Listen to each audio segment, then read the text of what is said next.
All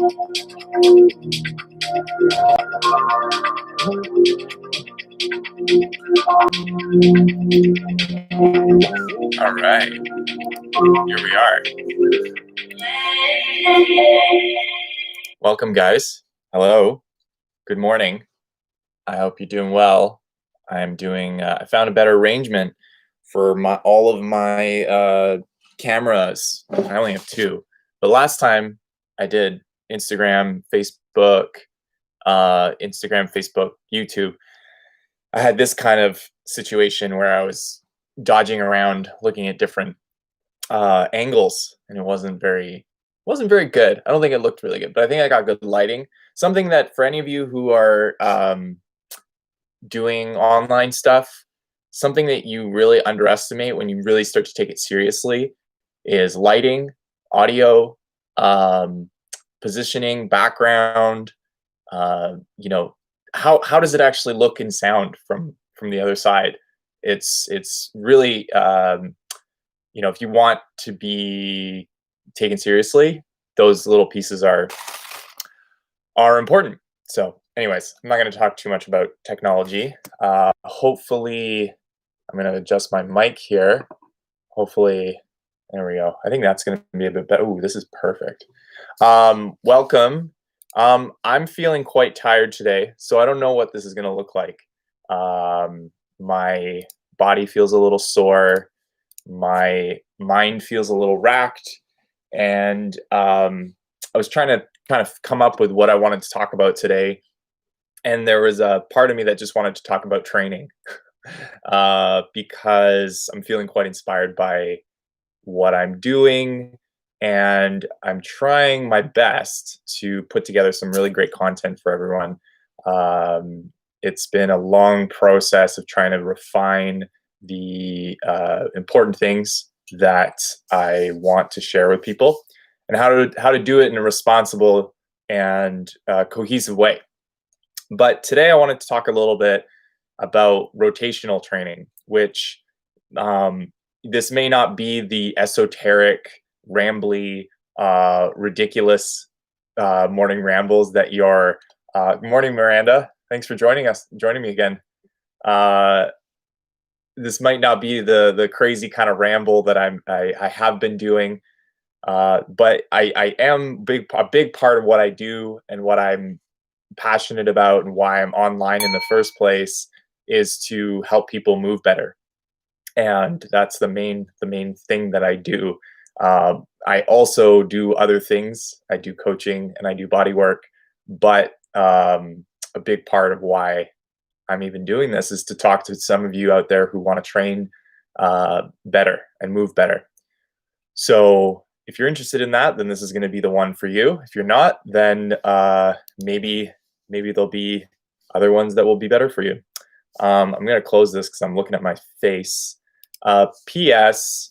Shout out to everyone right now, because I know I'm in BC anyways. I don't know where you're listening from. Most of the people who follow me are in British Columbia, or at least in Canada. COVID is starting to the COVID restrictions are starting to get thicker, and I just feel for everyone right now. Really feeling a lot of sadness that we're in this kind of situation again, where you can only kind of be close to 6 people. I don't think it's good for anybody. Whether it's the right thing to do or not, I think we're all gonna be really affected by this long term, and I'm not really excited about how it might even get stricter. Life already feels quite strange enough. I've got some close friends, but if this was any other year that I was living in BC, I would not have the friends and community I have right now, and it probably would be 10 times harder. So big hugs to everyone going through it right now. I know it's hard. Okay, so rotational training. This is a big piece for anyone out there who's really actually curious and serious about longevity. Rotational training is something that, if you look up online, it can feel very confusing. Okay, it can feel like there's almost too much. Hey, what's up, Rachel? Good morning. Nice to see you again.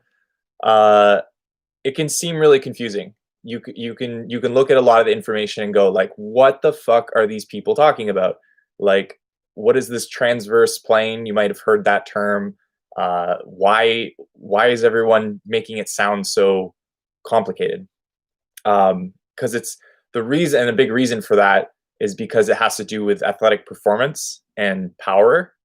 Uh, and when people get obsessed around athletic performance and power, there is a sort of like, I don't want to use the word cult mentality, but there is a kind of um, obsessive, nitpicky uh, thing going on because it could mean the difference between someone winning a competition and losing a competition when it comes to like running, Olympic sports, and fighting, any athletic performance, tennis, soccer, all of those things. If you don't talk about the rotational power in those things, then you're gonna not really be looking at the right picture. So anything that involves winning, the potential of winning something, people get quite obsessed. So, and then there's a whole uh, kind of interpretation of that into fitness, and even that's not very clear. It's really simple, okay? It doesn't have to be complicated. Is that every joint in your body rotates to a certain degree, okay? That's like the simplest way of putting it. Those rotations all work in synchronicity with one another to a certain extent. So your shoulder rotates in a certain way and it relates to your torso. Your torso rotates in a certain way and it relates to your hip. Your hip rotates in a certain way and it relates to your knee and your ankle down to your foot. Okay, so there's every joint in your body, and there's a lot of joints in your foot. So I won't get too much into that today. But every joint in your body rotates, and they all kind of talk to each other through those rotations. And through those rotations, you can generate these kind of elastic potentials. So, and I know that sounds like a big word, but basically, if you were throwing something, let's just use that for an example. If you were throwing something and you were to throw it just from here, right? That's not really like, you're not generating a lot of power. So the body is organized in these rotations, which allows you to create these large elastics because your tissue is elastic, and your tissue also wants to uh, conserve energy. So one of the ways that your body conserves energy is by using elastic energy rather than uh, the force of just contracting a muscle. So you can achieve more power through combining elastic energy with contraction of the muscle. So why does this relate to throwing? So if you're about to throw something, um, you'll watch, if you watch a pitcher, you watch a javelin thrower, you watch someone who's about to throw a punch, they never just go from their static position unless they're doing kind of a jab. But if you're looking for true power, there's a wind up, and that wind up is the unraveling of the rotations in your body, creating an elastic across your body, and like a bow and arrow, releasing that energy at whatever you're doing. So um, these rotations are really important, not only for performance but also just for the general well-being of your body. Um, really the biggest thing that I see in my practice and when I work with people, and that is studied all within the schools of thought that I follow, is that if your body isn't rotating properly at one place, another area of your body will start rotating to compensate. So what this could look like, and there's many different ways that this could look like. And when you look at compensations, it's not as simple as, okay, you have like this thing at your ankle, and so your right hip is doing this. It's like there's a whole symphony happening. There's a whole kinetic conversation happening, organize around the issues that you have. So if your ankle's not working, it's not just like, and this is a big thing that I went through when I was first starting to study physiology and starting to understand how to correct people's posture. Um, it made it seem really linear and binary. Oh, as my microphone is in the scene. But it's not. It's way more complicated than that.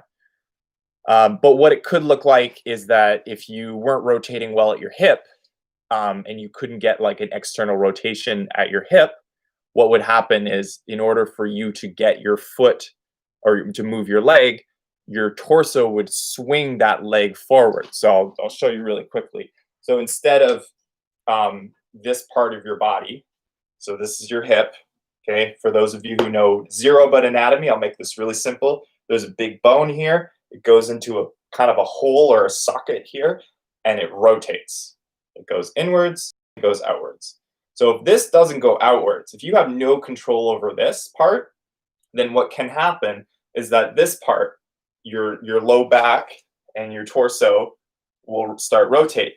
So instead of taking a step and having the stability through that external rotation at your hip, what'll happen is you'll start throwing your leg. Oh, weird. I just got a poor connection signal from my Instagram. So what'll happen is you'll kind of get this throwing of your leg if you don't have good external rotation. And you can check this very superficially just by standing or sitting and see how much rotation do you have in your hip. Do you have a lot of rotation? Can you control that rotation? And if you can't control that rotation, and you combine that with like, do you experience any low back pain? Do you feel constriction here in your side? Do you feel constriction? Sometimes it occurs in your upper back because all of this tissue is connected. That can be one kind of symptom of having no rotation of your hip. I'm getting kind of like some light and sun beaming on me, so sorry about that, guys, if I look a little funny. Another thing you can check is very simply, you can cross your arms and you can try to rotate to one side, keeping your head facing forward, and see how far you can. And then you can try rotating to the other side. And you'll notice, usually, unless you're a freak of nature and you're really good at maintaining your rotation, one side will feel more challenged than the other. So what does this tell you? Well, your body has, so it might have a tendency to rotate a lot to the side, so it'll have a lot of range on one side, and you'll have no range in your hip. So you'll kind of have this kind of, rather than a smooth motion, this is a very exaggerated version of what I'm doing. But if you slowed your walk down, if you took a video and you slowed it down, you'll see that certain parts of your body are rotating a lot and certain parts of your body are not rotating. So this is the kind of the foundation of what, repetitive strain is that your body has a certain tendency. You continue to ask your body to do a certain thing over and over and over again. It takes the same path over and over and over again, and you end up stressing the wrong joints. So you're glowing high, really need to focus on mobility. Yes, focus on mobility. Well, for those of you who are serious about mobility, I know, Rachel, you've got a history in health and fitness, so I'm sure you have your systems. But any of you who are listening to this and you're thinking, "Holy shit, my body feels stuck," just hit me up and we'll talk about some options. Where was I here? Okay, so repetitive strain. This is a great segue into repetitive strain because most people don't understand how to deal with repetitive strain, right? And I did labor work a lot. I did a lot of hard jobs, and you don't need to do a hard job to get repetitive strain injury. I know people who are just kind of clicking mouses all day and they get repetitive strain in their wrist, carpal tunnel, fucked up nerve pain, all kinds of shit. So the question is, what is repetitive strain? Repetitive strain, like I said, is kind of a overuse of a certain joint to do a task, and that joint becomes worn out. So it's like a pencil, right? If you were using the same pencil over and over again, that nub would get smaller and smaller. Uh, so how do you prevent repetitive strain? There's kind of a two-part answer to this. One is you want to distribute the load of whatever you're asking your body to do over as many joints as possible. So this comes back to this efficiency principle that's really important when it comes to movement. Um, if you're not looking towards efficiency, you're gonna be putting too much strain. Um, uh, right on. Thanks, Rachel. Yeah, I'd love to talk. Uh, so if you're feeling, oh, sorry, I've lost my train of thought. Uh, so if you're experiencing repetitive strain, you're putting too much pressure on a particular area. So you want to distribute that load onto as much of your body as possible, so that not one area is bearing too much of that load. So that's one part. So the other part is, if you've already experienced repetitive strain, if you've already have symptoms, so inflammation is a big one, um, lack of range of motion, that's another one, or pain through active range of motion. If you have pain through past, like no, like if you're just sitting there and you have pain just in your wrist for no reason, even if you're just like holding it, um, it could be repetitive strain, but it is more likely to be like a serious, like an injury, like you might have torn something. Um, it's not as common in my experience, and if somebody has a different opinion about this, I'm happy to hear about your opinion. But from what I understand in my experience is that, um, if you repetitive strain generally shows up through active range of motion. Um, so if you already kind of like get into that, whether it's being your wrist or your shoulder or your back, the question is to how to divvy up the load, and then the second part, is how to deal with the symptoms. Now, um, each type of joint has its own little, how do you say, ecosystem, right? They are somewhat similar, right? Your shoulder is kind of like your hip, your knee is kind of like your elbow, but not completely. They have their own kind of systems and dynamics within their ecosystem. So, oh God, man, you know what? I've had this iPod. I'm gonna go on a little rant here. This is a little morning rambles. I've had this iPod for a while, and it's been doing really well, but it keeps crapping out battery wise when I do this. And so I got to plug in my thing here. Thank you for being patient, everybody. Okay.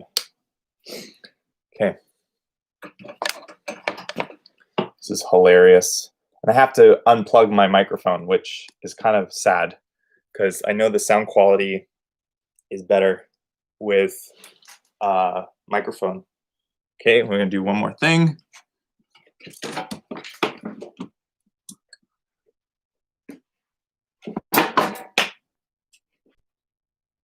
All right, these are the things you deal with when you're trying to do online stuff and you're trying to deal with technology. So this is real life. Okay, so when you're dealing with inflammation due to a repetitive strain injury, you generally don't want to aggravate it too much. So you do want to continue to move it, but you want to move it in a pain-free way, and encourage blood flow, encourage stimulate, like encourage a conversation with that area through movement.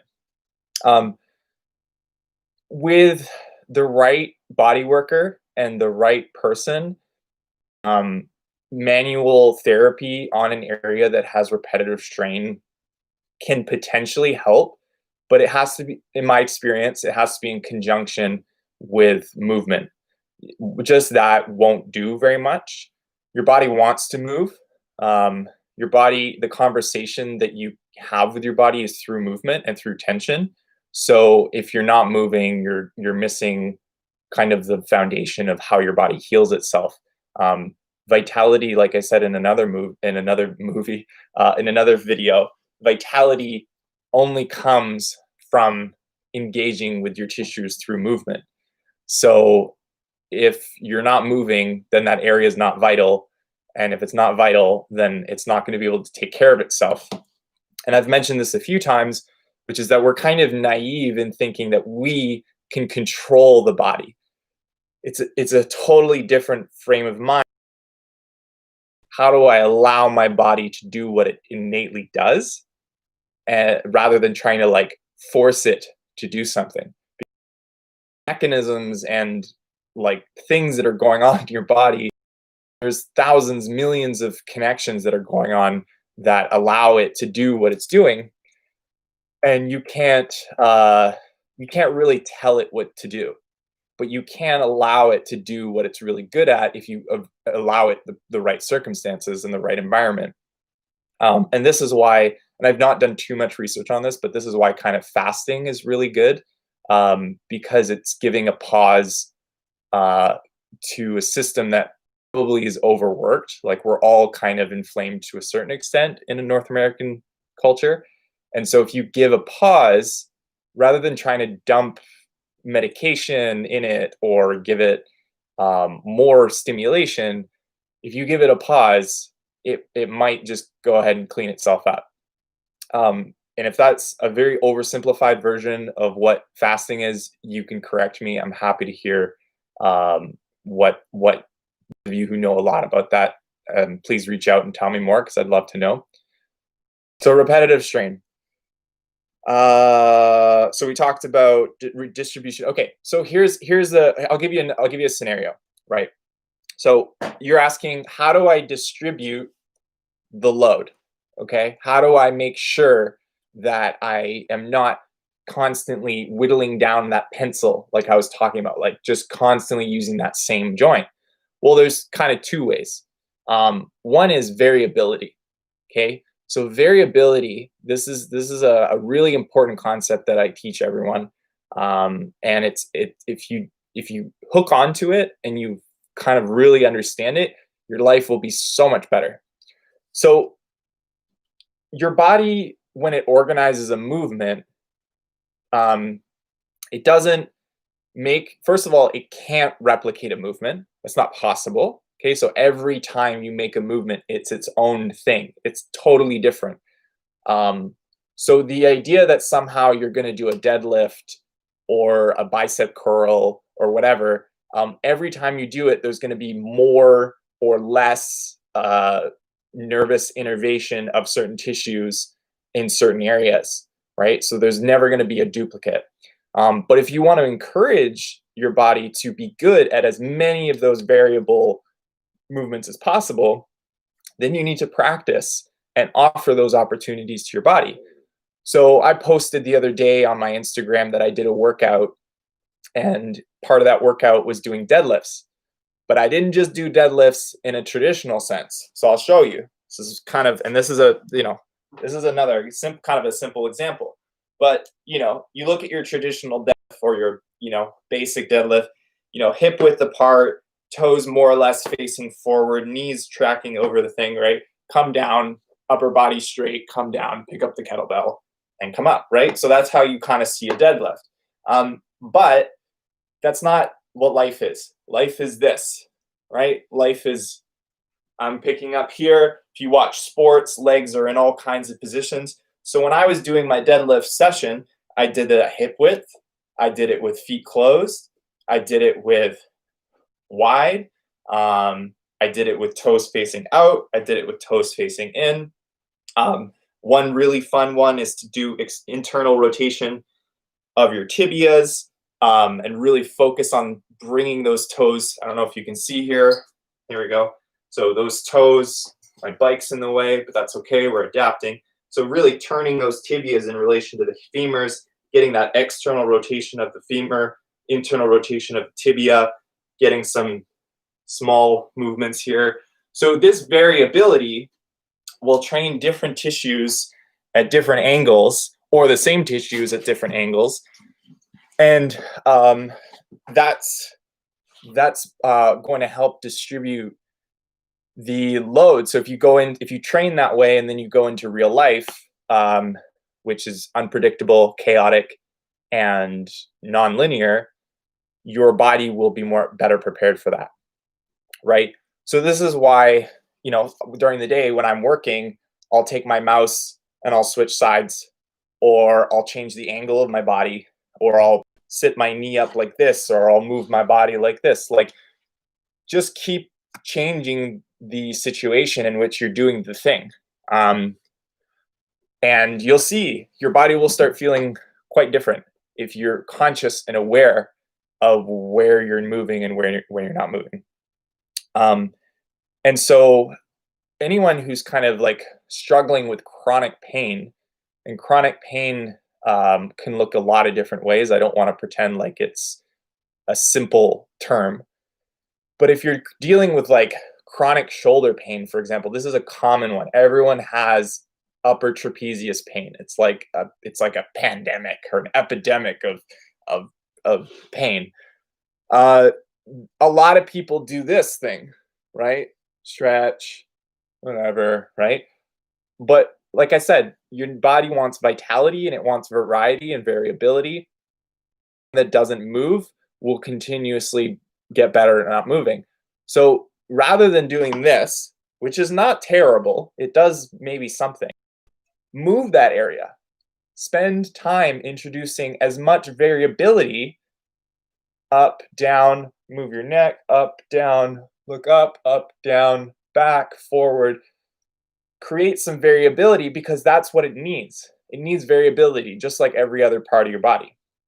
And when you sit at a computer, or you are always doing the exercise by stabilizing your shoulder blade, you're losing that variability. So yeah, inviting in variable movement to any area that feels like it has chronic pain can be a good step. Now, does this mean grabbing a fucking dumbbell and doing all kinds of crazy shit? No. Always work within your capacity, right? Always work in what your limits are. So if I'm moving my shoulder in all kinds of ways. If you're looking at me, you're like, how the fuck do you do that?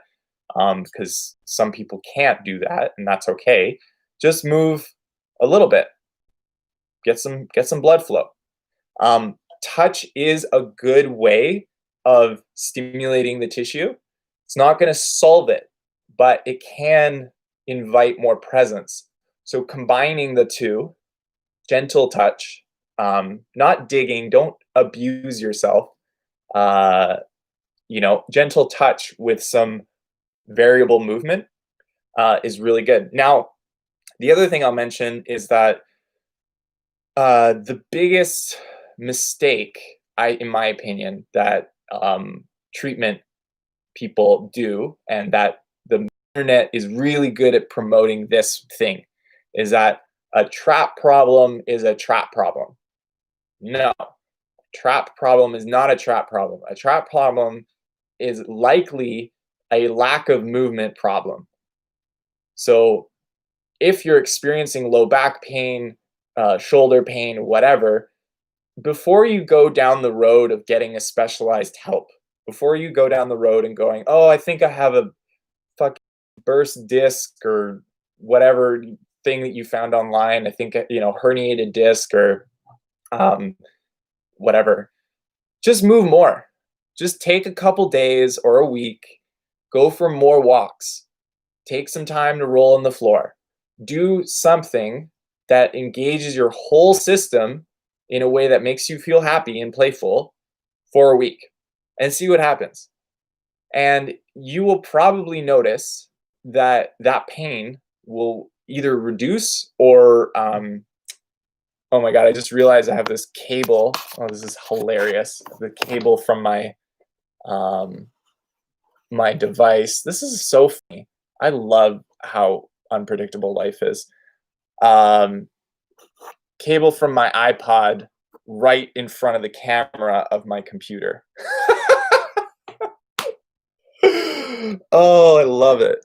I love it. So, um, okay. So yeah, move your body generally. Local problems are not always local problems. Okay. Uh, you can solve a local problem through a general application. It's not for everything. If you have an injury, if you were in a car accident, you have a neck injury, and that neck injury is starting to feel aggravated, then there's obviously like depends. There's always that. But generally, that's the first step that I would recommend to anyone who's experiencing kind of chronic shoulder pain, back pain. Move your body. Go find something that's fun. Go get outside. Do something engaging. So okay, I'll bring it back to rotational training, and then I'll probably call it a day because I'm feeling a little bit out of it today. Not gonna lie. So uh, the best way that you can invite variability is through rotational training. Um, so rather than focusing, and I would encourage any of you, and this is a foundation of what I teach. It's a big part of the FRC system, functional range conditioning system, um, is rotational training through your joints. But if you're struggling with a shoulder pain or a neck pain, rather than thinking, oh, I need to go do my dumbbell rows or my overhead presses or my whatever, my bench presses, um, try to take your shoulder through an entire range of motion in its socket. So lock that shoulder blade down, pull it down, squeeze it in, stabilize, brace your abdominals, and see if you can move. And I like to describe the shoulder in the socket as an ink pen in an inkwell. So think that like there's not very much ink left in your socket, and you're sticking the pen in, and you're trying to get as much ink in as onto that pen as possible. And you're trying to find all the little spots. Okay, and this is not what cars looks like. If you ever train with me, you'll learn cars properly. But I'm giving you a very oversimplified version of step one, like pre one, almost before step one. Just feel into your own shoulder. Where can you move in a rotational way in that joint? How much twist, internal, external rotation? If you don't know what I'm talking about, just go to YouTube, type in what internal shoulder rotation is, and just look at how that works. Okay, it's that can be very straightforward. Don't watch too many YouTube videos of people trying to explain it. I'm gonna have better videos of explaining these things further down the line. So if you're doing the same thing with your hip, move your hip in a rotational way, move your back in a rotational way, and you'd be amazed. Like you will notice a change in your awareness. You'll notice a change in your presence overall because you have to do it slowly. If you're not aware and present of what you're doing, then you're probably not going to get very much out of it. So yeah, that's pretty that's a little bit. So repetitive strain and rotational training. Yeah, that's pretty much it. I think I'm going to leave it there. If you found this useful, let me know.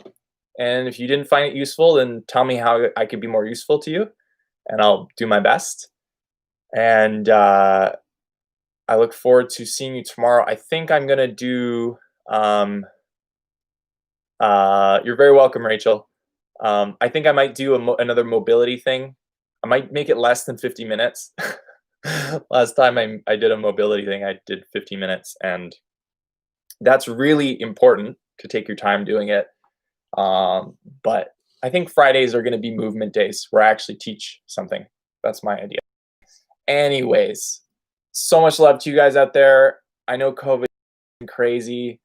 I want to give you all a big hug. I need hugs. I'm feeling with the government regulations and all the all the things that are happening. I'm sure you are too.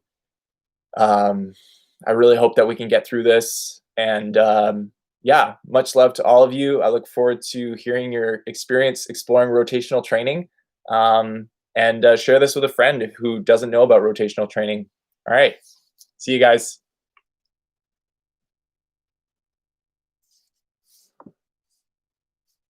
All right. So I turned off my Instagram, and now I'm going to turn that off.